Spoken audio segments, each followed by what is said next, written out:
Finally दोस्तों देख सकते हो कि यह साइकिल हमारी गोलमाल साइकिल का फ्रेम रेडी हो चुका है। प्राइमर और कलर भी कर दिया है हमने। तो आज इस साइकिल के करेंगे हम, आपने वीडियो देखा होगा कि पार्ट्स के भी हमने कलर कर दिया है। तो फाइनली दोस्तों देख सकते हो कि आज हम इस साइकिल को, गोलमाल साइकिल को, फ्रेम को फिट करेंगे, पूरी साइकिल को एकदम रेडी करेंगे। तो ये वीडियो मिस मत करना। तो इस वीडियो के अंदर आपको दिखेगा इस साइकिल का फाइनली लुक कैसी है, ये साइकिल कैसी रेडी होती है। तो गोलमाल साइकिल को हम रेडी करते हैं और धीरे धीरे इसके पार्ट्स फिट करते हैं गोलमाल साइकिल के फ्रेम के अंदर हम।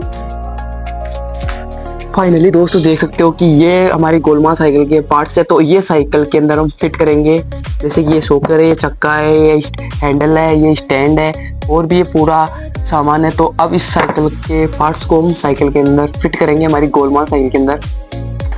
ये दोनों शॉकर ले लिए हमने और ये हमारी गोलमाल साइकिल के अंदर फिट करेंगे। और ये है हमारे हैंडल है, जैसे कि ये फिट करेंगे ये भी हम।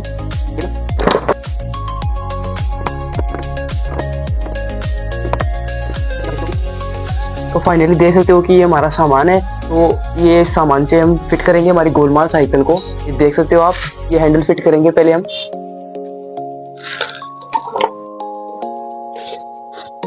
ये ग्रीस है, ये गोली छर रहे हैं, इसके अंदर सेट करेंगे। अब हम इधर लाके आते हैं थोड़ा।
हमारी गोलमाल साइकिल रेडी हो चुकी है और हमारी गोलमाल साइकिल के अंदर सिर्फ 2 चीज़ की कमी है और पूरी साइकिल रेडी हो चुकी है। पीछे वाला ब्रेक की वायर नहीं मिली है मुझे और वायर भी नहीं मिली, तो इसका हम जुगाड़ बना के ब्रेक सेट करेंगे और मिलते हैं नेक्स्ट वीडियो में ब्रेक के और वायर के साथ में।